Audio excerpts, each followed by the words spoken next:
It's time for The Pet Show with America's favorite pet expert, Warren Eckstein. Warren is the author of How to Get Your Cat to Do What You Want and How to Get Your Dog to Do What You Want. He's here to answer all your pet and animal questions. And now, Warren Eckstein. Hey, good morning, everyone, and welcome to The Pet Show. Is your schnauzer acting a bit spoiled? Are you being hassled by your Himalayans?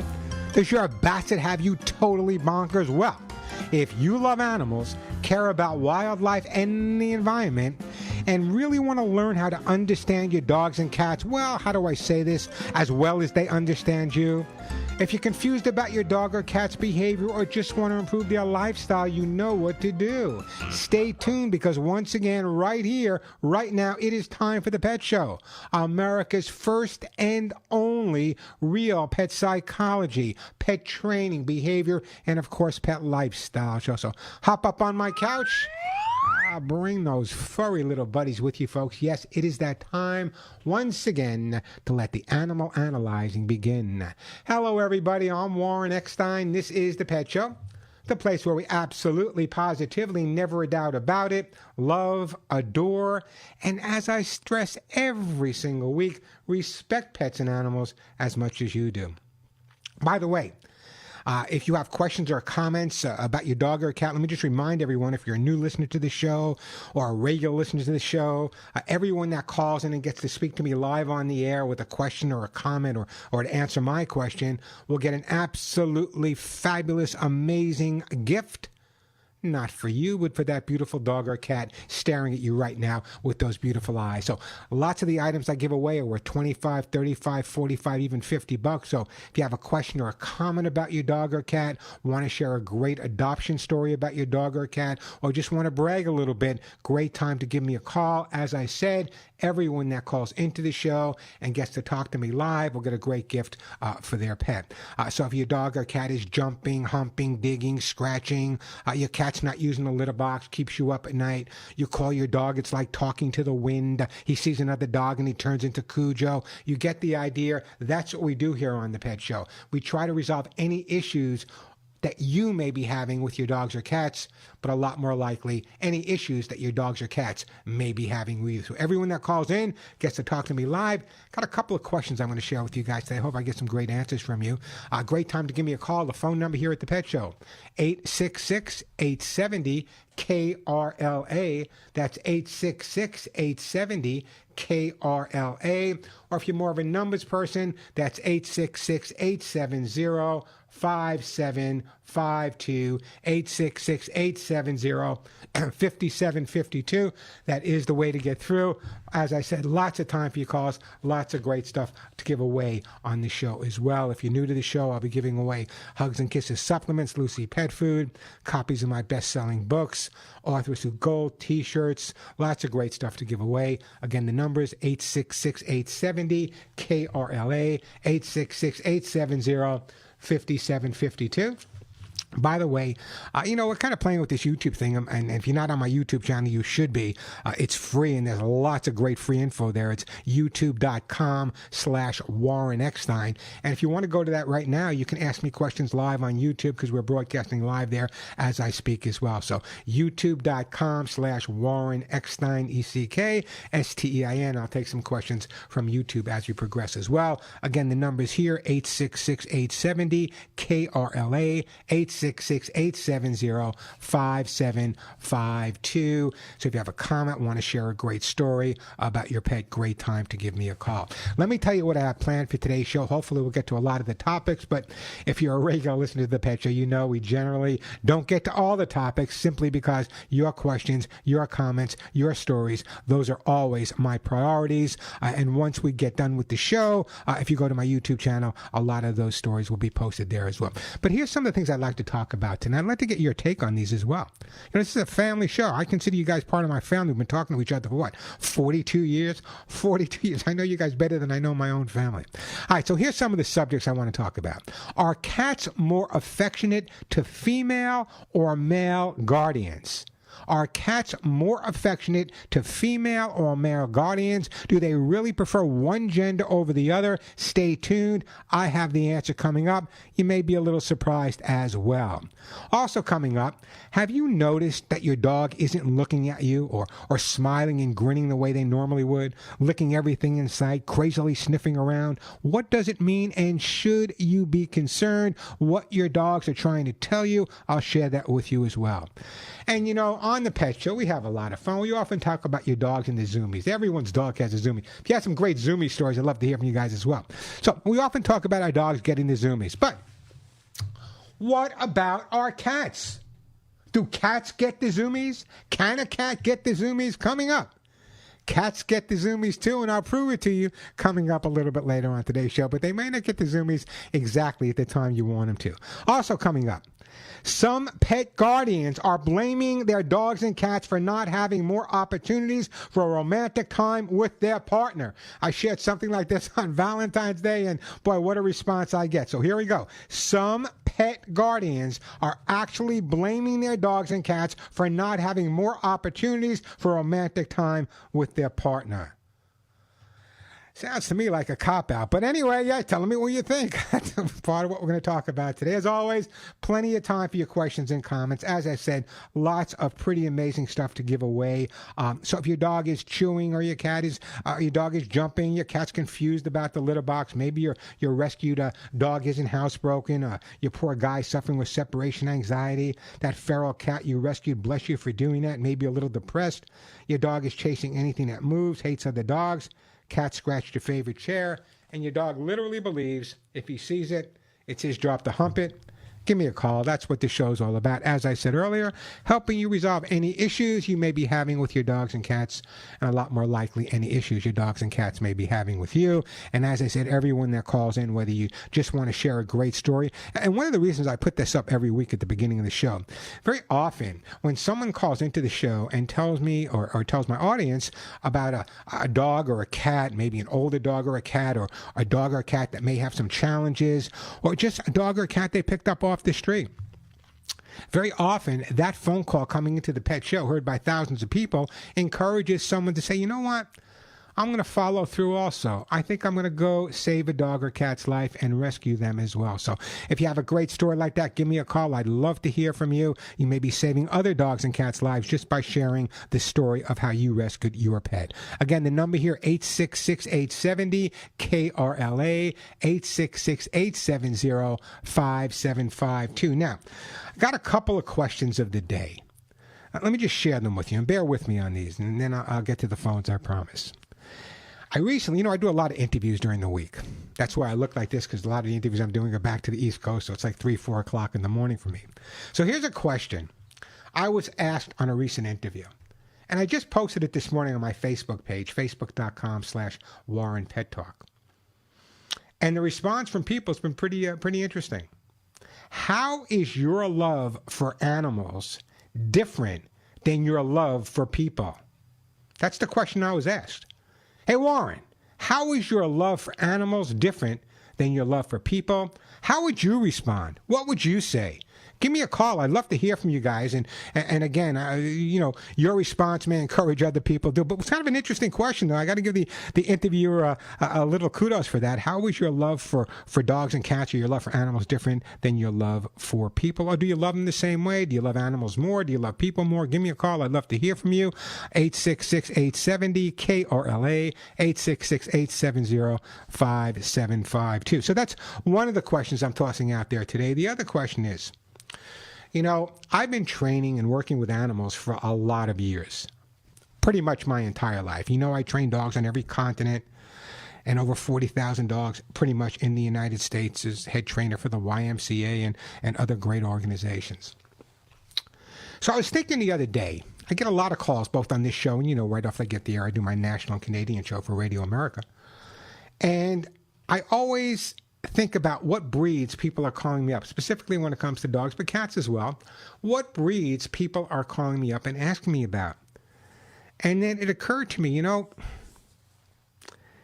the 70s and the 80s and maybe the early 90s, when I was doing really tremendous amount of training, me and my staff were actually training 300 to 500 dogs a week in the New York area, New York, New Jersey, Connecticut, that whole area. And it was interesting that the breeds that I was called in on back then are a little bit different, and you don't see too many of those same breeds now. I mean, you see the German Shepherds, and so how many collies you guys see? So I made kind of a list. So some of the breeds that were popular in the 70s and 80s, breeds like the Afghan. Sonny Shea, who was one of the top Afghan breeders of all time. In fact, I believe Sonny had the only Afghan that ever won at the Westminster show, Best in Show. I worked with her in terms of some of her show dogs. So an incredible lady, Sonny Shea. Afghans. How many Afghans you guys see nowadays? I don't see a whole lot. Old English sheepdogs. I told you I worked with the Old English sheepdogs on the movie Serpico. How many Old English sheepdogs do you see? Years ago, when I was first starting, the 70s and 80s, man, I got to tell you, I was training Old English sheepdogs till they were coming out of my brains. Gordon setters.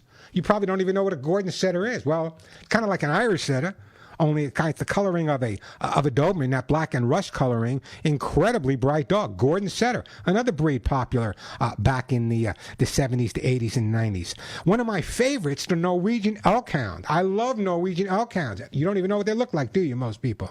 And the Keesund. And the Springer Spaniel. I remember in the 70s and 80s when Springer Spaniels became popular and everyone was talking about Springer Rage and the whole problem with that. So I'm going to go with some more of the breeds that were popular back then. But what are some of the breeds that you remember growing up? Your friends had, you had. What type of breeds did they have back then? You never saw a Shiba Inu back then. You probably didn't see a whole lot of Australian Shepherds back then because it was 1978 or 9 that I gave the first Australian Shepherd in this country its obedience title. And just the other day, I was driving around with Denise, and I'm looking down. I said, look at those little dogs. They look just like Australian Shepherds. What are they? They were miniature Australian Shepherds. Boy, the times they are changing. So it's another question I want to toss at you guys. And it's kind of fun. What breeds of dogs do you remember either growing up with? Cocker Spaniel, Wire-haired Fox Terrier, Boxer, that was more popular in the 70s, 80s, and early 90s than now. Give me a call. I'd love to hear from you. The phone number, 866-870-KRLA, 866-870-5752. And as I said, if you call in and get to talk to me live, a great gift will be on its way to you. And again, thanks to my great sponsors. Many have been with me for 30 years. Some of the items I give away are worth as much as $45 or $50. You know, the Hugs and Kisses, vitamin mineral supplement treats, Lucy pet food, the Kitty Lickies, Arthur Gold, copies of my best-selling books, hemp seed oil, T-shirts, all natural herbal flea spray. So great time to give me a call, 866-870-KRLA, 866-870-5752. That is the way to get through. If you want to ask a question on YouTube, youtube.com/Warren Eckstein. Take a quick break here. When I come back, Amy will get to you. We'll get to you, Vic, as well. I'm curious, though. Come on, guys. What breeds of dogs? Don't you remember the breeds of dogs that your friends had? What kind of dogs did they have when you guys were growing up? I'm sure there were different breeds. How many people see wire-haired Fox Terriers nowadays? I remember there was going to be a Broadway show. It was going to be, oh, God, why am I going blank on it? Nick and Nora. It was a Broadway show about the Thin Man, and the producers of the show hired me to train the Fox Terrier for the Broadway show. Fox Terriers were not that popular back then, but I did a big event where I had hundreds of Fox Terriers came, and I had to kind of evaluate and pick the right one. So I'd love to hear from some of the breeds you found more popular when you were growing up. 866-870-KRLA, 866-870-5752. And when I come back, I'm going to toss one more thing at you. But first, let me tell you guys about one of my favorite sponsors here on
And we are back on the Pet Show. I'm Warren Eckstein. Great time to give me a call. A couple of questions you can answer. How is your love for your dogs and cats different than your love for people? I'd love to hear from you guys. I had to respond to it. Come on, help me out here.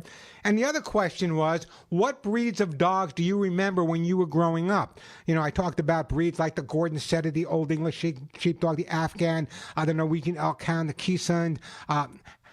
There was a time there, almost every dog I was getting called on was a Lhasa Apso. Great dog, by the way. If you're not familiar with the Lhasa, they're from Tibet. They're alarm dogs. They have an incredibly keen sense of hearing. So the Lhasa Apsos would awake the monks if someone was approaching, and then the larger dogs would react, which were the Mastiff type breeds. Lhasa Apsos, I don't think anyone's called me about a Lhasa Apso in the last 3 years. And there was a point in the 70s where almost every call coming into the Pet Show was about Lhasa Apso. So great time to call me. What breeds do you remember growing up? 866-870-KRLA, 866-870-5752. Let's go to my friend Amy. Hi, Amy. Welcome to the Pet Show. Hi, thanks for taking my call. What's up? We have a 1-year-old beagle, an 8-year-old lab, and we recently got 2 kittens who are now about 14 years old. And the problem is with our beagle. Wait, you recently got 2 kittens that are 14 weeks old. Yes. Not 14 Well, we years. got them a couple weeks ago. But you said 14 years. You threw me a little bit there. I did. I'm sorry. 14 That's okay. weeks. Well, listen to the show. You'll hear me make a few mistakes. So our dog is very, overly excited when she sees or hears the kittens. She'll lunge at them or she'll bark. And over the last couple of weeks, we've done, short introductions. We've done the exchanging the smells first. Yeah. And, if she just sees them, she used to, shake all over and pant. But now that's subsided, and she just gets, super excited. And if we get them near her, we have a baby gate up, and she'll see them through the baby gate, and she'll try to lunge at them through the gate. So I don't know. I don't think she's being aggressive, and she's otherwise well behaved. But I don't feel comfortable having them in the same room without her being very well restrained. So it's one. Well, see, here's the scenario. Once you restrain the dog, you're putting the dog on guard to be more reactive. But at the same time, I understand exactly what you're saying. So what I would be doing at this point, you said you've done this sense swapping at this point, and that's fine and that's dandy. What I would do is if you have more than one member of the family, I'm assuming with all that pets you do, what I would try to do is every evening or 3-4 times a day if possible, I would sit in the room, one person holding the dog, one person holding the kitten on opposite ends of the couch. Then after they start ignoring each other, it may take 5 minutes, it may take 10 minutes, that's enough for that day, over and done with. Not for that day, but for at least that session. And a couple hours, if you have time, I go back at it end. Every time they're with each other, and it ends in a positive, not a negative note, their relationship's going to get closer and closer and closer. The fact that you're keeping them separated, and I understand why you're doing it, you're not giving them the opportunity for any type of bonding or relationship. In fact, you're creating more animosity. The beagle wants to get to them, and so in the room with one person holding one of the kittens or both kittens, the other person holding the beagle, giving the beagle a very special treat or toy that he only gets when those kittens are around. Little by little, if you follow those first pet psychology approaches, you'll start noticing that he won't be as focused on them, and little by little, you'll be able to keep them in the same room together. There's no reason that your beagle and the 2 kittens are not getting along. What about the Labrador? What's his reaction with the kittens? She is 8 years old, and she couldn't care less, really. Well, then what I would try to do is have her, the beagle, and someone holding the 2 kittens on the other end of the couch and just sit there for 10 minutes, 15 minutes. Once everything calms down, because, you're giving the beagle some special toy that he only gets when the kittens are around, little by little, they will come around. Don't expect it to happen overnight, but little by little, they will come around, and don't be surprised if you come home one day and they're not sleeping butt to butt. All right, thank you.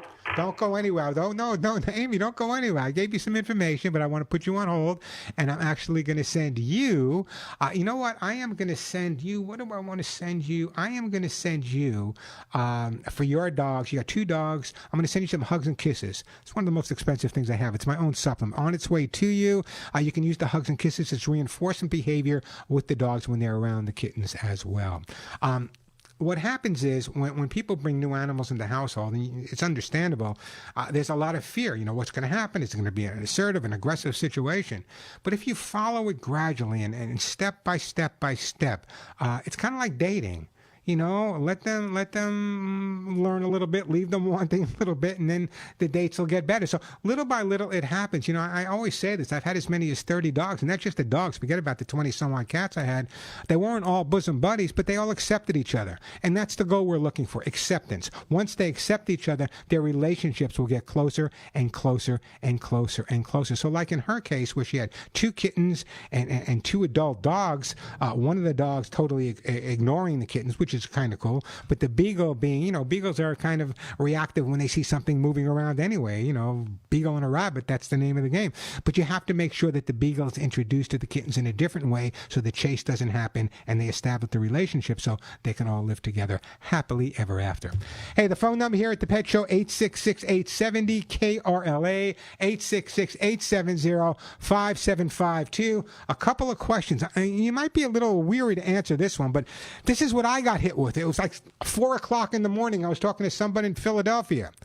Warren, I know how much you love animals, Warren. How is your love for animals different than your love for people? Do you love animals more than you love people? Do you love people more than you love animals? Or is it entirely different? How would you respond to the question I had to respond to? Give me a call. I'd love to hear from you, and I will send you a fabulous gift for your dog or cat.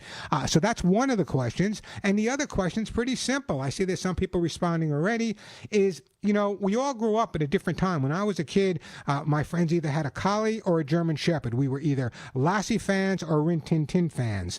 But, you know, as the 70s and 80s, when I got back from overseas and I started my business in New York, there were so many different breeds of dogs that we were training that you don't see that much. Affin Pinchers, so many different breeds. Irish Wolfhounds, Scottish Deerhounds I was working with, the Borzois, the Russian Wolfhounds. You don't see too many of them anymore. And I'm curious as to why. They're fabulous breeds of dogs. I just assume people go and adopt blended breeds from the shelters, but I'm curious as to why certain breeds of dog come in style and then go out of style. Years ago, I was on a show where they were talking to me about whether or not the politics dictates what breeds of dogs become popular at any given time, which is partially true. We'll talk about that at another time. So great time to give me a call, 866-870-KRLA, 866-870-5752. Vic, Mark, Emma, let me take a quick break. We'll come back to you. Take your calls. I got some great stuff to send you as well. But right now,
We are back on the Pet Show. I'm Warren Eckstein.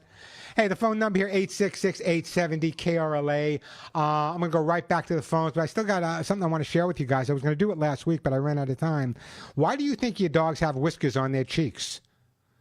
Some people cut them off. Good idea or bad idea, but why do you think your dogs have whiskers? By the way, they're called gentle, Genal whiskers. Why do they have them? I got the answer coming up, but let me take a couple of phone calls. We'll get to you in a couple of minutes, Vic, but right now, let me go to Mark in Orange. Hey, Mark, welcome to the Pet Show.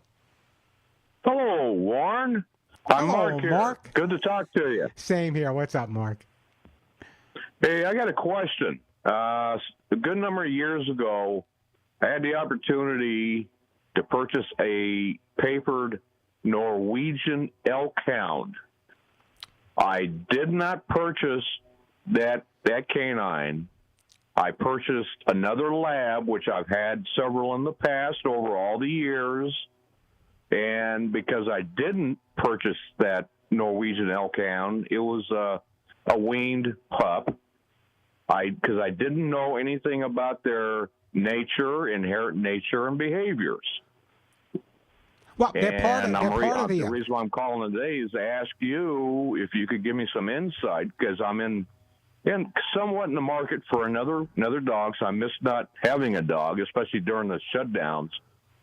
Well, here's what I'm going to tell you about. First of all, the Norwegian elk hound, one of my favorite breeds in the whole wide world. You know, kind of like shepherd coloring. They got their ringtail in the back. The thing that's important about them, it's kind of like owning a big dog in a medium dog size costume right off the bat. Great working breed. As I said, part of that Spitz family. A lot of socializing. What they love to do, if you have a Norwegian elk hound, take my word for it. If you want this dog to be in nirvana, have a boulder put in your backyard. May not be pretty, but they love to stand on top of boulders and just check out the world. So I'm a big fan. Norwegian Hound, great breed of dog, easily trained if you're consistent with them. Just a super breed all in all. So let me recommend a couple of things. First of all, I always prefer we go to the shelters and adopt a blended breed. However, every pure breed has a national club of rescue. What I would do if you're really thinking about a Norwegian elk hound, I would go to a Norwegian Elk Hound Rescue of America or American Norwegian Elk Hound Rescue. They all have different names, and I would find out what dogs they may have available in your area. And yeah, it's a great breed of dog, just an amazing breed of dog. Yeah, they shed a little bit, but if you give them hugs and kisses, they won't shed that much. Just a fabulous breed of dog. Very similar in terms of temperament to the Keeshund, which has a little bit longer hair. Just great breed of dog, the elk hound. But if you get an elk hound, put a rock in the backyard, you'll be happy, and your elk hound will be in nirvana, I promise. Yeah, I have plenty of yard, like I say, because over the course of my adult life and raising my children, I've had 4 different canines, and most of them were all labs, and they were great. Now, the reason why I'm asking you is because I'm a care provider to my permanently disabled daughter, and its inherent behavior and temperament.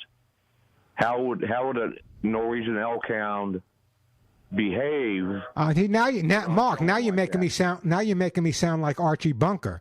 That all Norwegian elk hounds are this way, all Labradors are this way. No, what you get out is what you put in. And even when you adopt, even if the dog comes with some challenges, they work out fine. It's the type of breed also that bonds very, very strongly with the guardian. So if it's the right dog, the right fit, and you have challenges with your daughter, that bonding might be benefit for both involved. Might work out perfectly for you.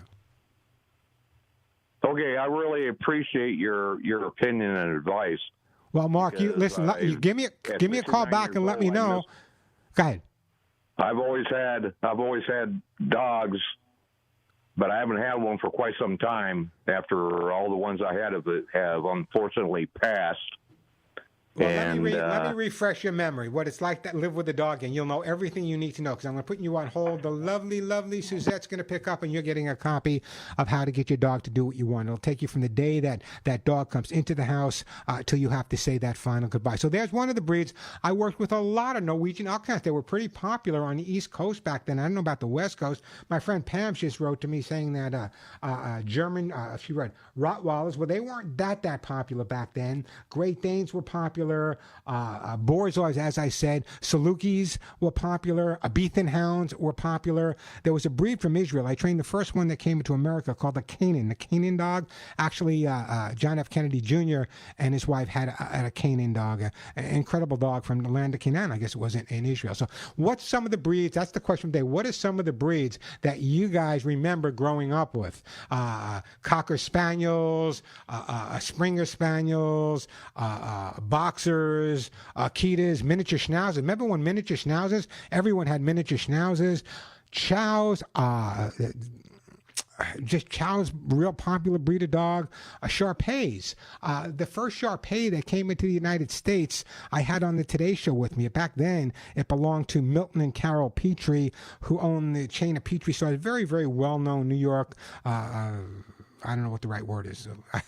Gave a lot of money. There were money givers all over. They were very much involved with New York City society, and they had the first Shar-Pei, and I remember bringing it on Today's Show, and it was considered back then the rarest dog in the world. Now, not so rare. Hey, great. I got to take a break. Vic, when we come back, you'll be first. We're going to go to Mark. We're going to go to Larry. Great time to call me, 866-870-KRLA. I got hugs and kisses to give away, Lucy Pet Food, Kitty Lickies, Arthur Suit Gold. You heard me give away one of my books. I got more of those to give away, those amazing T-shirts that say None of My Friends Walk Upright, all natural herbal flea spray. So everyone that calls in and gets to talk to me live on the air today will in fact get a fabulous gift for their dog or cat. And as I said, many of the items I give away are worth 25, 35, 45, even $50. So great time to give me a call, 866-870-KRLA. Even if you want to tell me and you can remember back what breeds were popular when you were growing up, what breeds of dogs were popular when you were growing up, or I guess I'm not going to get an answer to this question. I guess I'm the only one that got it. Warren, how is your love for animals different than your love for people? Do you love your animals the same way you love your people? Do you love your animals more than you love people? Do you love people more than you love animals? Who do you respect more? Who do you love more? Give me a call. I'd love to hear from you, and I will send, not you, but I will send your pet a great gift. 866-870-KRLA, the phone number, 866-870-5752. Let me take a break. Vic, Larry will get right back to it. We do got a couple of lines open, which is pretty rare on the show as well. So it's a great time to call me, 866-870-5752. All right, listen.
Oh, just knock it off. You all know that my dog is better than yours. Hey, we are back on the Pet Show. I'm Warren Eckstein. The phones are jam-packed. We got Vic, Larry, Scott, Madeline, Stacy, Alicia. Be patient with me. I will get to your calls. So someone asked me last week. I didn't get to it. Warren, I hate those whiskers on my dog's cheek. They're ugly. Should I cut them off? No, no, no, no. Those whiskers called Genal whiskers, Genal, those whiskers serve a function. They actually detect air currents. They can detect darkness. It's like a darkness navigation system. They can detect tight spaces and knowledge of whereabouts. General whiskers provide dogs with a lot of information pertaining to their environment. So if your dog has those whiskers, and my dogs do, on the side of their face, yeah, maybe they're not gorgeous, but neither are my whiskers. Leave them alone. God put them there for a reason. Hey, Vic in L.A., welcome to the Pet Show. Hey, Vic. Oh, Vic, did we lose you, Vic? Vic, give me a call back. We'll try to get your call after that. Let me see who's been holding on longer than now. We're going to let's go to Larry in Azusa. Hey, Larry, welcome to the Pet Show. Hey, good to talk with you. When I grew up in 1947, we had a large all-white collie, and then after that, we had toy collies. And this was San Diego. Now, when you say toy collies, what breed are you talking about? That's a miniature collie. Are you not talking about Shetland sheepdogs? Well, it was a gold and white collared collie. I don't know if that was a sheepdog. Well, no. In other words, a lot of people misunderstand that these little dogs that look like collies are Shetland sheepdogs, and a lot of people just assume they're miniature collies. But yeah, so a white collie, interesting. Did he have good vision, good hearing? Yes, he was a large collie. And he would climb up a square wire fence and try and get out. It was an amazing dog. Yeah, no, collies are absolutely amazing. You know, it's kind of interesting. You don't see too many collies nowadays. Years ago, when I was growing up, as I said, you either had a German Shepherd and you were a Rin Tin Tin guy, you had a collie and you were a Lassie guy. I happened to be a Rin Tin Tin guy, but that was just me. So what kind of pets do you have now, Larry? I have 13 cats. 13 cats? From Most a collie? of them, 3 recent ones were salvaged off the street that were abandoned. Oh, God bless you. Larry, I got a couple of options for you. You have a lot of cats to feed. I can send you some Lucy pet food. I can send you kitty lickies. I'm going to let you make the choice. Lucy pet food. On its way. You're going to have the healthiest rescued cats in the world. I'm going to put you on hold, and the lovely Suzette's going to pick up, and we're going to send you some Lucy Pet Formulas for Life pet food on its way to you. I got to take a break. The phones are jam-packed. You know I have a whole other hour and something to go. I'm going to get to Scott. I'm going to get back to you, Vic. Madeline in Burbank, great response. I want to get to Stacy, who has a separation anxiety situation, and I got Alicia in Montebello with a potty training problem. I love when people call me up, and generally speaking, when someone says, I can't potty train my dog, or I can't toilet train my dog, I generally know that they have children in the household as well. Phone number here, 866-870-KRLA, the phone number. Come on, no one's going to answer this question. Nobody's going to tell me why their love for animals is different than their love for people. No one can tell me that. Come on, guys. I have to do it at 4 o'clock or 3:30 in the morning. How is your love of animals different than your love for people? Give me a call. Let me know. Also, we're asking, what breeds of dogs do you remember when you were growing up? 866-870-KRLA, the phone number. A real quick break, then we're right back to your phone calls.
The bird is the word. We are back on the Pet Show. I'm Warren Eckstein. We got Scott, Madeline, Stacy, Alicia. Probably going to wait to after the break. I'll take your calls. I promise I'll get to them in that order. We'll resolve any issues you may be having.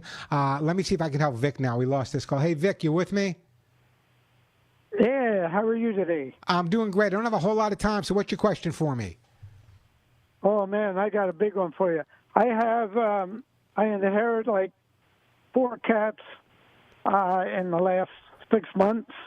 I got a father, a daughter, and the 2 brothers and sisters. But the male cat was dominant.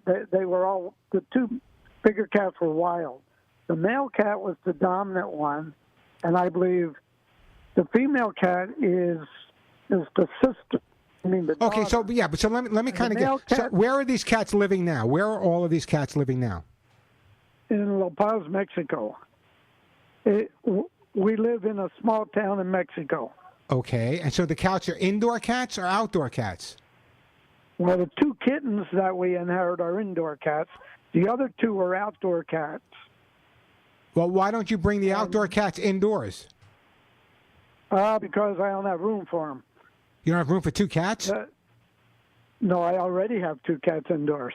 Yeah, so it kind of scares me. If 2 cats living outside in Mexico, are they spayed and neutered? Are they spayed and neutered? Well, that's how we inherited them. We captured them, trapped them, and spaded them, and now the male cat, he lives with us we have a big, like an RV park. And he lives on the RV park with us. Vic, I'm going to run. Vic, I'm going to run out of time. So let me do this. I don't want to rush you. I'm going to put you on hold. We're going to take a break. When we come back, we'll talk to Vic. Then we got Scott in Stockton, a great call about puppy aggression. Madeline in Burbank with a great breed of dog she wants to talk about. Stacy about separation anxiety, and we got a dog peeing all over Montebello. We can't have that. The phone number 866-870 KRLA. I'm Warren Eckstein, and you are listening to the Pet Show.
your pet's head.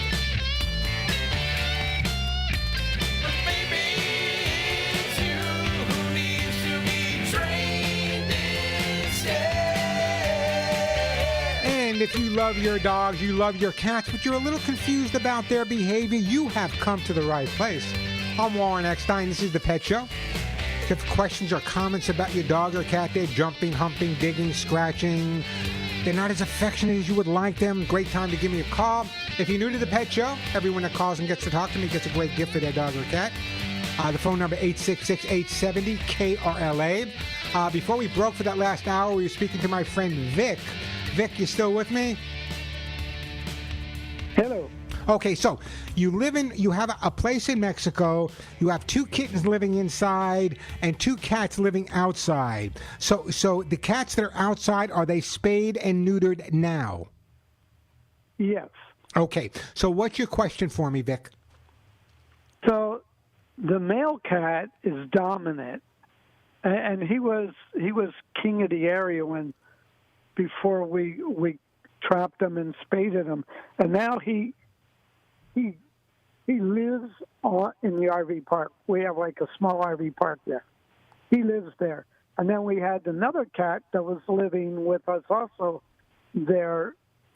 And Pancho used to chase him away all the time, chase her away all the time. Now that we still feed the other cat, but Pancho won't let this other cat back on the property. But on the other side of the fence, we feed her and have a little. But these are I'm a little confused. These are outdoor cats. Yes, they okay. were wild cats. Okay, I know. And I love the fact that you had them spayed, you had them neutered, you fixed them or whatever. But I'm missing exactly. So you have one cat that used to be the dominant cat that chased other cats, and now all of a sudden that cat that used to be dominant is more of the submissive cat, and the other cat's not letting it come on your property. Oh, no, the dominant cat's still dominant, not letting the other cat. The other cat was there before the male cat was, and now the male cat won't let the other cat, I would try. Listen, they're living outside. I prefer them living inside, but you said you can't do that. They're living outside. Everyone's getting fed. Everyone's getting water. Everyone's spayed and neutered. In your case, Vic, I would leave well enough alone. Well, they're sheltered, but I'm still going to work on trying to get them to live together. Absolutely. I would do some scent swapping, rub the smell of one on the other, smell of the other on the other. You can do all that scent swapping. That might be beneficial for you, but it's not the easiest thing to resolve. So what I'm going to do, Vic, is I'm going to put you on hold. I'm going to send you a copy of the cat book. I want you to read that chapter on first cat psychology. I think that would really, really help you out. And bless you for doing what you're doing. I just wish all those cats were inside. I wish every cat had a warm, comfortable bed. But I love those people that do TNR. You guys do amazing work as well. I see, not only in LA, but I speak to TNR people in Canada, Missouri. I just spoke to a great group not that long. In fact, I donated some money with my Hugs and Kisses Animal Fund to a group not that long ago in Montana. And by the way, if you're not familiar with my foundation, the Hugs and Kisses Animal Fund is a 501c3. It's my own. I named it after I started after my first wife passed away in 1990, and we only donate money to organizations where no one gets a salary. We only donate money to organizations that are totally volunteer. We only donate money to organizations that are really small, like mom and pops, where they may raise $50 to spay or neuter an animal. So if you'd like to help me out with my own 501c3, and it's tax deductible, simply go to the website, hugsandkissesanimalfund.org. That's hugsandkissesanimalfund.org, where, by the way, every penny goes to the animals, all the expenses. All of that is paid for personally by me. Every penny you donate goes to the animals. All right, let me get back to the busy phone lines here. We're going to go to Stockton first and Scott. Hey, Scott, welcome to the show. How's it going? Thank you. It's going great. What can I do for you? Well, I have this young bully puppy, and along with other young adult bully puppies, and he's very food aggressive. He doesn't allow them to eat. He'll go from one bowl to the next. How many puppies were in his litter? Do you know that, Scott? No, I don't know how many was in his litter. I got him at 8 weeks. At 8 weeks old. Okay, so he was taken away a little young, and it sounds to me like what happened was he came from an excessively or a good-sized litter, and he had to fight more for mom's teats, and therefore when you put down the dishes, to him, those are like his mom's teats, and he's going to become protective over it. A couple of things I'm going to recommend that you do. Number one is feed him out of 2 or 3 dishes. Spread the dishes a foot or so apart. This way, when he sees his food in one dish is empty, I don't want more food. I don't want him chubby. I just want more food spread in 3 different dishes, a couple of feet away. I think that would be really, really beneficial for you. What happens is, if a dog was pushed away by other dogs or didn't have the opportunity to get as much nutrition as it did, when they're away from their mom now, that bowl becomes their mom's teat. And what they try to do is become really possessive of it if they were challenged by the other puppies in the litter. So I would put 2 or 3 food dishes down. I would feed them 2 or 3 times a day, not more food, just smaller amounts of food more frequently. I think that's going to make all the difference in the world for you once you start feeding him that way. How many dogs do you have altogether? 3. And any bloodshed? No, he can get aggressive, but so he's a male and the other 2 are females, and they just back off. They let him. Yeah, but is he neutered? Is he neutered? No, he's only we had him for 3 weeks now. So Oh, okay. So yeah, when he's ready, when your vet says and you decide to have him neutered, I think that's going to make a little bit of a difference for you. And the other thing I'm going to recommend is if you give him and the 2 females the opportunity to spend more time with each other off of the property where they live. In other words, if you normally let them out in the backyard, that's great. Maybe take them for a walk around the neighborhood. Take them to a different park. Take them to a friend's house. The more time they spend on neutral territory, the less apt the possessiveness is going to be, and it'll bring them all together, I promise. Okay, that sounds good. That's just going to work for you, Scott. Thank you for getting this dog. What's his name? Oh, man, his name is Sirach. Sirach. Yeah, well, you give him a hug and a kiss me. I'm going to put you on hold, and I am going to send you a copy of How to Get Your Dog to Do What You Want. Focus on that first pet psychology. How many times have you heard me either give my cat or dog book away or tell you to go to my website or YouTube specifically to talk about first pet psychology? It's one of the biggest reasons that dogs and sometimes cats wind up at shelters, and there's no need for that if people handle it properly. All right, who's up next here? We are going to Madeline in Burbank. Hey, Madeline, welcome to the show. I remember a popular breed from the past when I was little, the late 1940s and the 50s. The standard size poodle. Even the girls' skirts had poodles on their skirts. I do. I remember the poodle skirts. I still watch Leave It to Beaver and June. June Cleaver. Yeah. June Cleaver has been known to wear a poodle skirt once in a while. Tony Dow is a good friend of mine. Passed away not too long ago. So I'm a big Beaver. I'm a big Beaver fan. So yeah, the standard poodle, incredible breed of dog. By the way, they're not from France. They're a German breed. They were used as water retrieving dogs. That's why they were cut. They cut their fur to make them more buoyant in the water. They were water retrievers. Great breed of dog. As far as I'm concerned, they're probably the most intelligent breed of dog there is.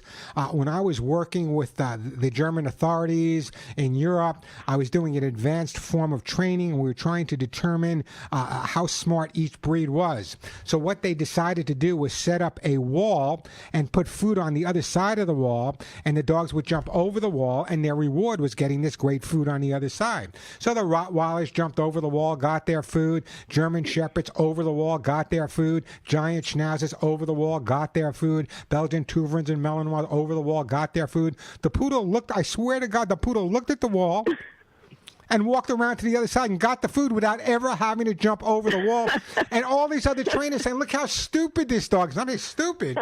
This dog is incredibly bright. He's the Einstein of the dog world. If you don't have to go over an obstacle to get the same reward, why would you? Yeah, that's pretty smart. Great breeds of dog. Very, very smart. Beautiful dogs. Well, I remember them being quite energetic and bouncy, weren't they? Oh yeah, very energetic. It's one of those. It's one of those breeds. Very, as I said, so smart that sometimes they're just a little too bright for their guardians. But the poodle comes in the standard poodle. That's called the royal standard. The standard poodle, the miniature poodle, the toy poodle, the teacup poodle, and God knows what other. So, Madeline, what kind of pets do you have right now? Well, my friend adopted a homely dog that nobody else seemed to want, and they call him Lucky. I don't have a dog, but they do. I was hoping if you have any gift for Oh yeah, a yeah. dog, Not, I so, would give but it to I'm a little Madeline. I'm a little angry at you. Well, I'm at a certain age, you know. I remember the 1940s and World War II, so I don't have the energy to keep up with the dog. No. That's not why. I'm a little Oh. upset because I'm a little upset, Madeline, because now I forgot why I was upset. Yeah, because you said the dog was homely. Oh, I'm sorry. Really? Come on. There's no such thing. There's no such thing as I a know. homely. No such thing Yeah, as a I know. homely. Anyway, listen. Here's what I'm gonna do. Don't go anywhere. I'm gonna put you on hold, and I am gonna send you for your friend's dog. You know what? I'm gonna send you some. I'm gonna send you. You know what? I'm going to send you some Lucy pet food as well for your friend's pet. Appreciate the phone call. Great call, by the way. The homely dog. All right, so here's the deal. All right? I got plenty of time to get to all your calls. Stacy, I'm going to get to your call. Alicia, I'm going to get to Vera. I'm going to get to Mary. We got one line open, 866-870-KRLA. Why is no one answering this question?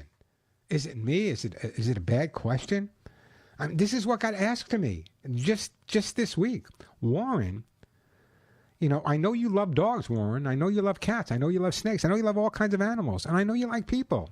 How is your love for animals different than your love for people? How would you respond? I'll tell you how I responded a little bit later, but how would you respond? It's an interesting question. Do you love animals the same way as you love people? Do you love people the same way as you love animals? I'd love to hear from some people. Give me a call. Let me know. I'll send you a great gift. 866-870-KRLA, 866-870-5752. That is the way to get through. Let me do this. Stacy, I'm going to take a break. You're going to be up next. After Stacy, we are going to Alicia with potty training. We're going to go to Mary, tooth issues. We're going to go to Vera. A Doberman pincher is a peeing Doberman. We can't have that. Do have a line open. Great time to call me. 866-870-KRLA, 866-870-5752. Plenty of time for your calls. Lots of great stuff to give away as well. Before I go to my commercial break, let me just do this. And this is important. You've heard me for the last, 3 or 4 months talking about my YouTube channel. And the reason I put the YouTube channel together is it gives me the opportunity. Here on the radio, I can answer your questions. You know, I do every week and a half for 42 years. But sometimes I don't have the opportunity to go into the depth of certain behavioral issues. So if you go to my YouTube channel and you subscribe, and it's free, there are literally hundreds of short tips there, some under a minute, some of 5 or 10 minutes where I go into more depth. There's some old videos there of me working with the original Mickey Mouse Club. So check out youtube.com. By the way, a lot of your questions are there. Will be answered. I also have something called Ask Warren. If you're not familiar with it, you can go to my website, thepetshow.com, where I answer questions, and then they're posted on my YouTube channel as well. So if you've not been there yet, check out youtube.com/Warren Eckstein. Subscribe. As I said, it's free, and there's lots of great information there. I do videos almost every day with different topics and helping you have different resolutions for issues with your pet. So here we take a quick break. Right back to your phone calls, 866-870-KRLA. Lucy Pet Food. What can I tell you about Lucy Pet Food except that every day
And we are back on the Pet Show. So, are male cats more affectionate to female guardians? That was a topic that came up this week. An owner's gender has much more significant impact on the cat-human bond. For example, women owners tend to be more active toward their cats, speaking to and approaching them more often than men. So according to this study, while a cat's gender doesn't seem to make a difference, studies of cats' personality suggest that it has little influence on the type of relationship with their guardian. But the fact that women treat their felines a little bit different, according to this study, sometimes the felines are a little bit more comfortable around women. There's other reasons as well. You know, men have strong hands. I've seen men pick up cats and drop them from 2 feet thinking it's no big deal. It hurts them.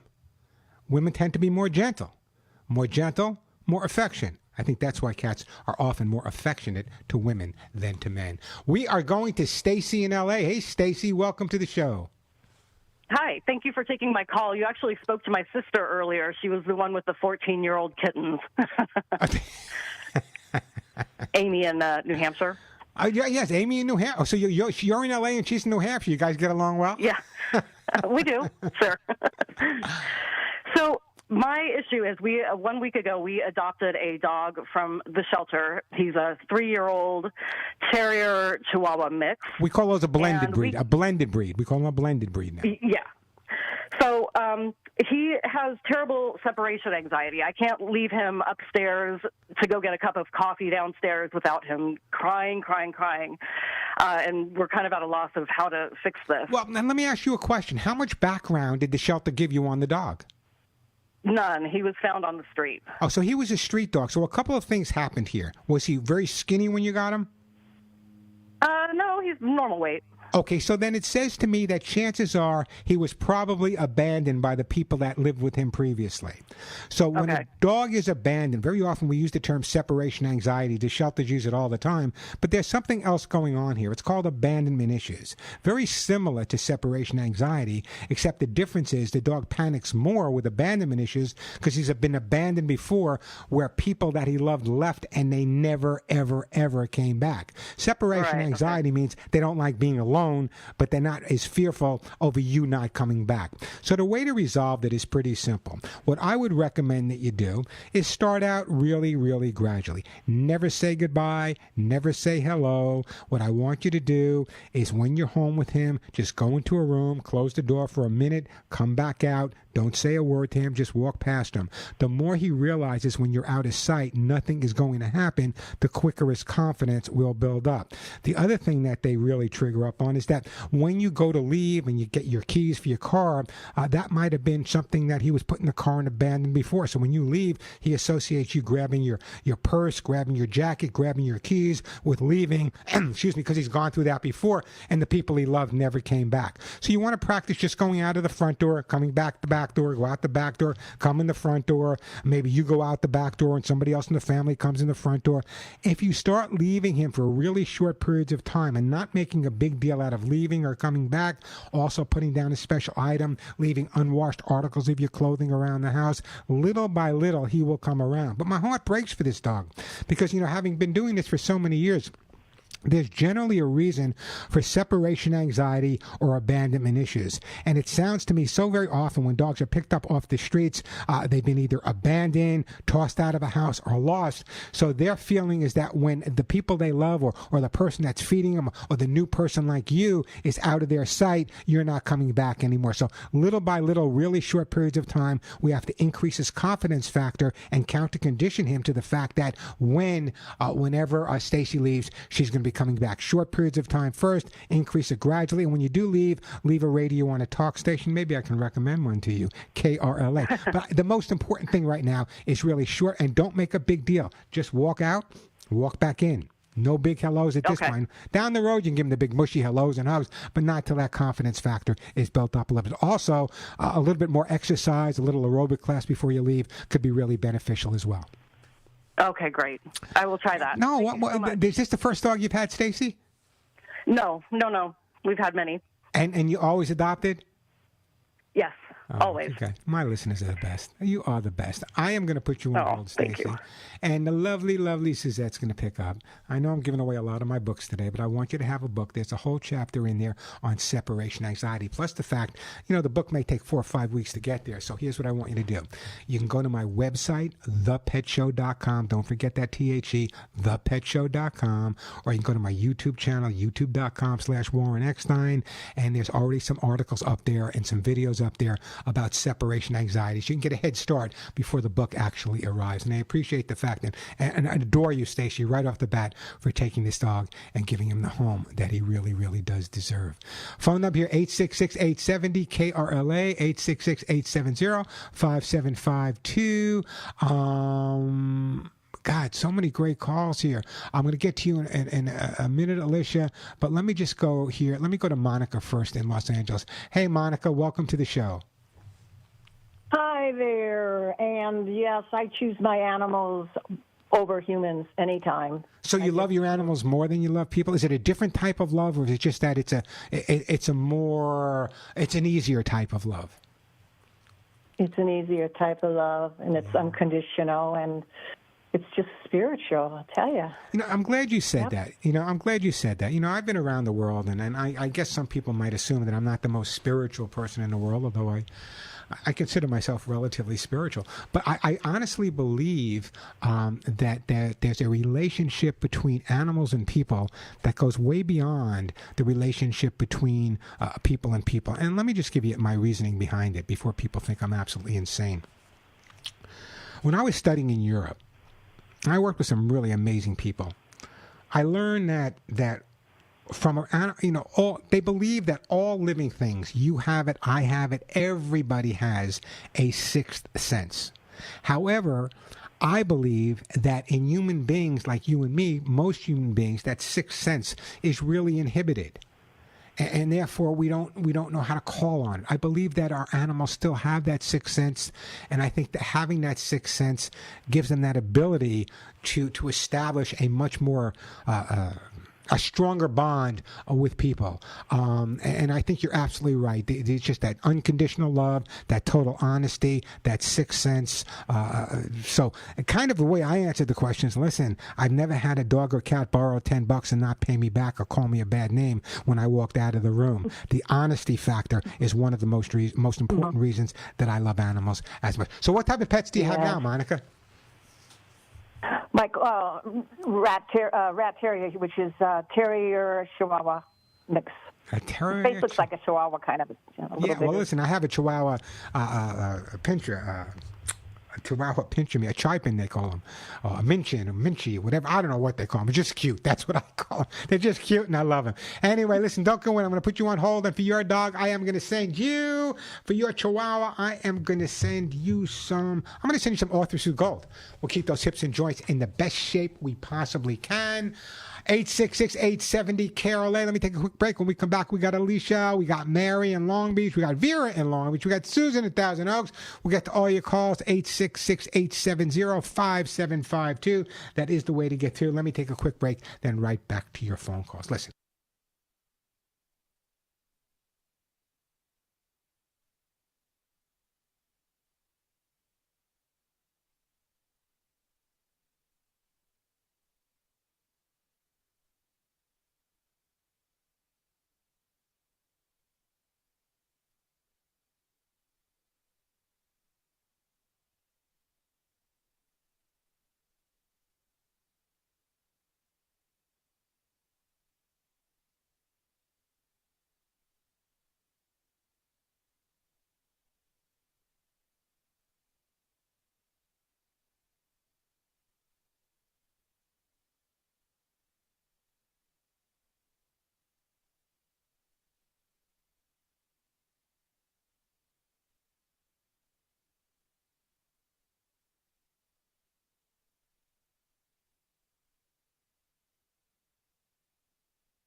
And you're listening to The Pet Show. I'm Warren Eckstein. The phone number here, if you got a question or a comment about your pet, plenty of time for your calls. Lots of great stuff to give away. That phone number, 866 870 KRLA, 866-870-5752. Hey, just before I get back to the phones, I'm going to try to get to all your calls.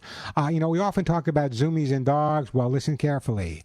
In addition to being active at dusk, cats are also known for getting the zoomies at dawn.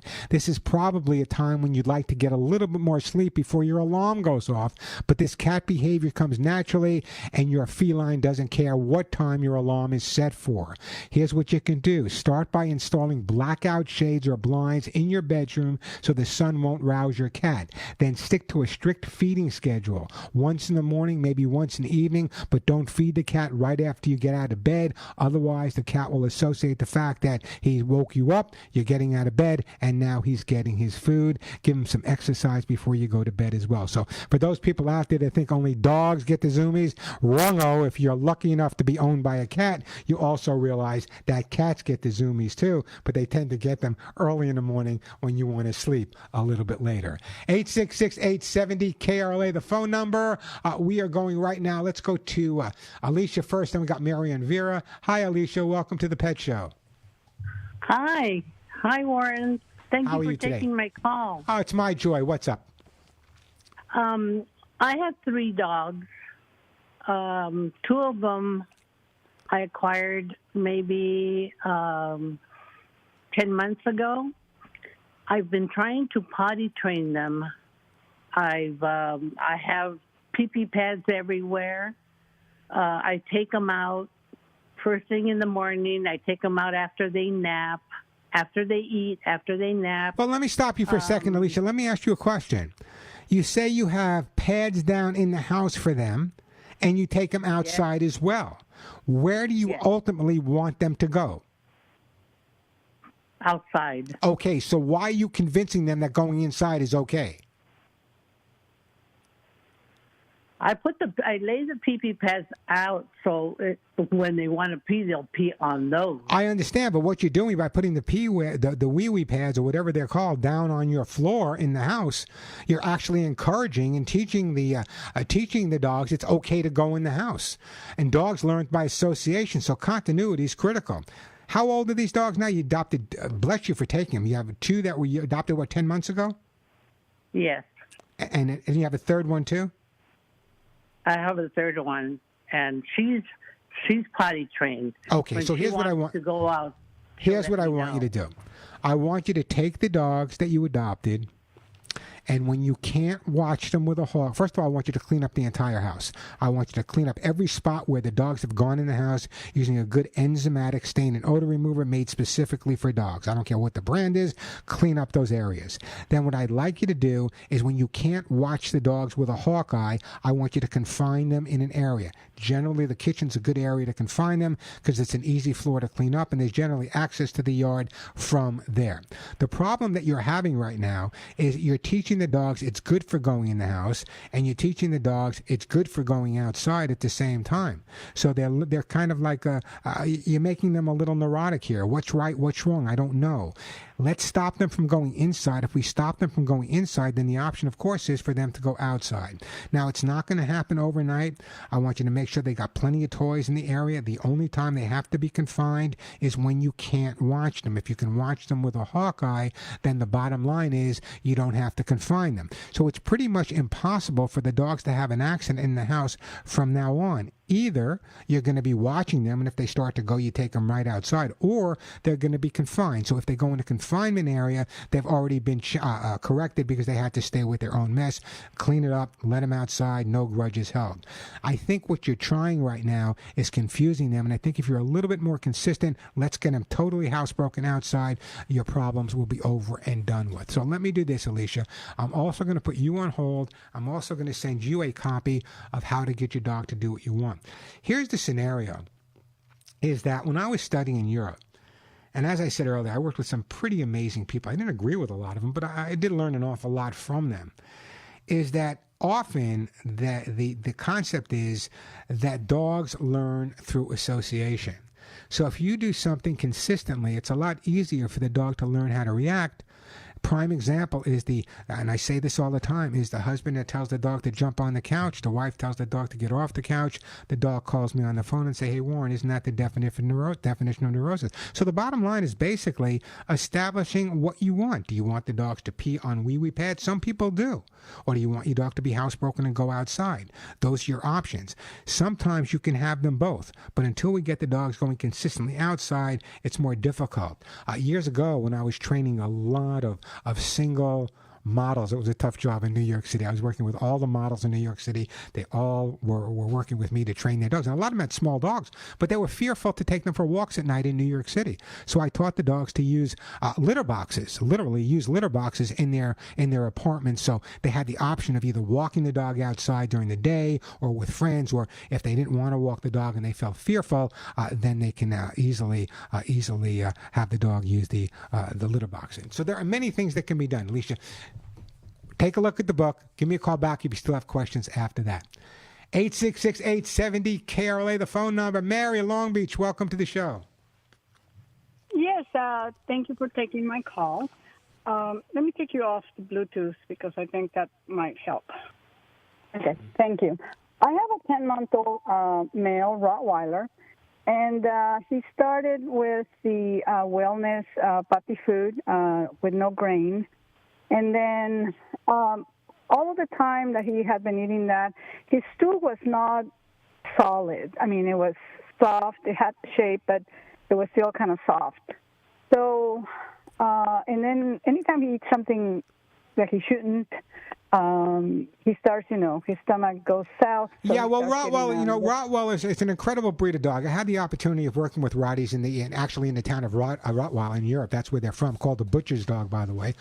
They used to have in front of the butcher shop so people wouldn't steal the meat. Anyway, they are also known as certain other breeds, larger breeds, and they have a little bit of stomach issues. So what I want you to do is I want to switch your food. And here's why I'm going to switch your food. It's important to understand the nutrition that your dog is getting. It is so important to make sure that your dog is not only digesting his food properly, but absorbing the food properly as well. One of the reasons I'm such a big fan of Lucy Pet Food is, first of all, as I said, I know exactly where it's made. I know they have their own laboratory and everything is tested. But even more important than that, with my conversations with Joey Herrick and all the people over there, it has that prebiotic and probiotic formula. The prebiotics actually make the probiotics work better, which means that your dog is going to have an incredibly healthy gut. A healthy gut means healthy poop. That's the bottom line. So what I'm going to do is I'm going to send you some Lucy Pet Food, but I want you to listen to me. You're not going to change all of a sudden. I want you to start adding some of the Lucy Pet Food into the food you're feeding him now, gradually adding more Lucy and removing the other food. You're going to notice that once you start feeding him the Lucy Pet Food, within a matter of weeks, that the stool will probably firm up and he will be fine. So that's what I want to do for you. It sounds to me, and again, Rotties have a tendency towards a little nervous stomach sometimes, so I'm going to put you on hold. I'm sending you some Lucy Pet Food. I want you to call me back in about 3 or 4 weeks. Let me know how you're doing. A lot of people don't understand the concept that food is just as important. Good quality food is just as important for your pets as it is for ours. But the bottom line is you can be feeding the most expensive food on the market. If your dog isn't digesting it properly, if your dog isn't absorbing the nutrients properly, what's the point? And then some people say, but Warren, listen, I read the bags and it has the same ingredients. Well, it might have the same ingredients, but let me ask you a question. Do you think all ingredients are the same quality? Of course not. Just like buying stuff for yourself. You can buy 2 heads of lettuce. One's a better quality than the other. It's no different. So it's really, really important not only to understand what goes into your dog food, but know where it's manufactured and how it's taken care of and how the passion of the company is behind it. That's what Lucy Pet Food's all about, and that's what I'm sending you. Make that switch gradually. Get back to me. You'll be doing fine. We're going to get to you, Vera, Irene, and Debbie. The phone number here, 866-870-KRLA, 870-5752. Let me take a real quick break, then right back to your phone calls. I'm Warren Eckstein. You're listening to The Pet Show.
And we are back on the Pet Show on Warren Eckstein. Again, let me just remind you that we're really expanding our YouTube. So check out youtube.com/Warren Eckstein. There's some great videos there.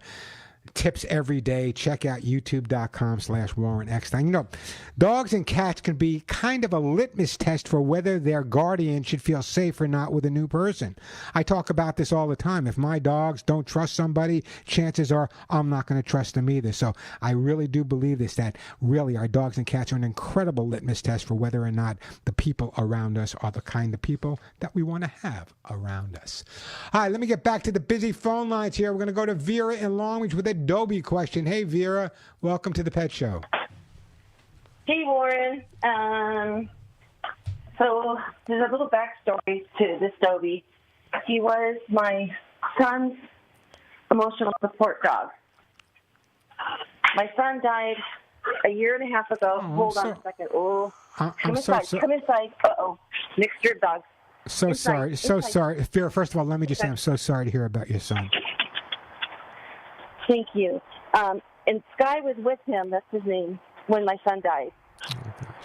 And he was in the room with him for about 10 hours before my son was found. Now, Sky has several, brothers and sisters of other breeds that he was raised with, so he had a good support system. Then, of course, my daughter-in-law and 3-month-old baby at the time. That was a year and a half ago. September, they all moved in with me here in Long Beach. I have a Great Dane, but they all grew up together intermittently. Just recently, over the last couple of weeks, Sky has, peed. I mean, not just a little piddle here or a little piddle there, but massive puddles in, 2 or 3 different places. Has there been any other changes more recently in your home? Yes. 2, we had a pit bull and then a lab pit, and they grew up together.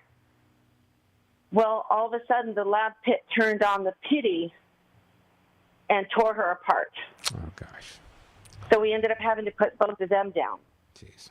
It sounds like you're in a situation. So exactly how many dogs are in the home right now?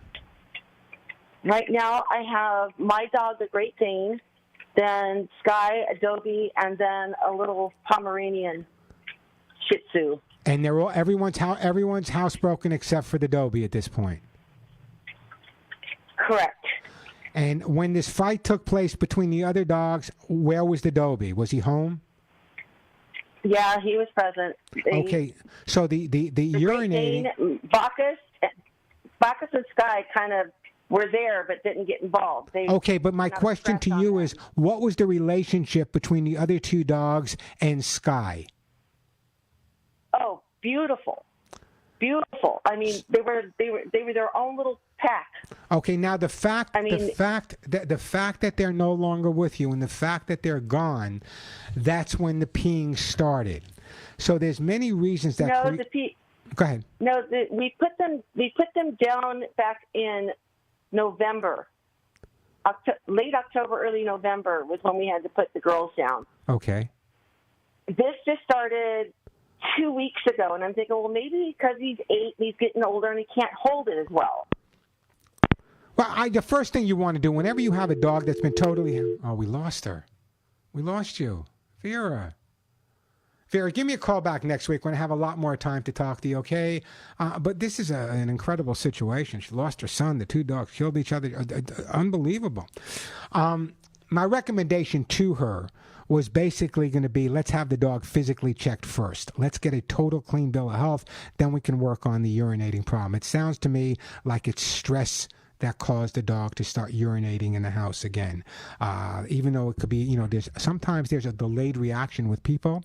Sometimes people have lost a significant other. They don't really start grieving for 6 months or 8 months or a year down the road. Sometimes there's delayed grieving that takes place. This may be part of it. The actual fact that he was involved, or he wasn't involved, but he was there when the other 2 dogs were going at each other to the point where they were just ripping each other apart. That's also stress related. And even though it might not have happened yesterday, Again, dogs learn through association. He might have walked by, something triggered him, associated something, and felt the need to be territorial at that point. So give me a call back next week. This is one of the psychology things I really like to delve into because this is something that can be resolved. It's just going to take a lot of time, a lot of patience in your part, and it sounds like you really have it. And my heart goes out to you with all the things you've gone through, and obviously you have a heart of gold taking, all these dogs as well. The other thing I would recommend that you do is right off the bat, if you're still listening, is to take the Dobie out on some excursions by himself for walks in different locations in the neighborhood, and he will come around. It sounds to me like it's a regression in housebreaking due to a lot of stress that has kind of accumulated over a period of time. Phone number here, 866-870-KRLA. Let me do this. Let me take a break.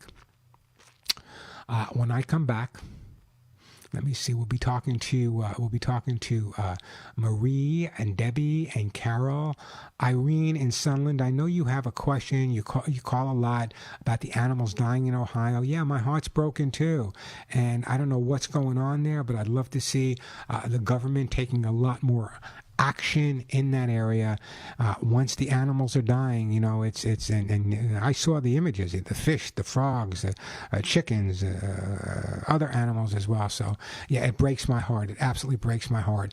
And someone's going to have to be held responsible for it, whether it was a slow response by the government or whether it was a slow response by the train thing. But anyway, my heart breaks for those animals as well, and I appreciate your concern as well, Irene. 866-870-KRLA, the phone number. A quick break, then right back to your phone calls. Okay, so I'm going to break.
I called about a couple.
And we are back on the Pet Show. Here's the deal. I got like 2 minutes left, and I don't want to rush anyone. So Marie, Irene, Debbie, and Carol, you got some great calls. I want you to write this number down. This is the phone number for my national and Canadian show. It starts right after I get off the air here, but you can start calling like 1 o'clock. Be patient. It goes to Radio America based in Washington, D.C.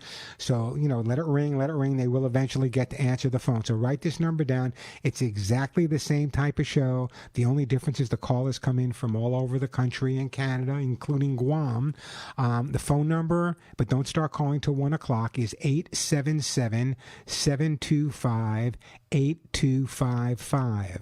877-725-8255. Now, you have the advantage. The show actually starts at 5 minutes after 1. But if you start calling at 1, you will be ahead of the rest of the country and Canada. So I'll answer your questions there. I give away the same type of gifts. Again, that number, 877-725-8255. And let me just once again recommend, and I know I'm talking a lot about it, but I'm really proud of it, check out the YouTube channel, youtube.com/Warren Eckstein, youtube.com/Warren Eckstein. Until next week, give all of your pets a big hug and a kiss for you, a special hug and a kiss right between the ears for me. I'm Warren Eckstein, and thank you for listening to The Pet Show.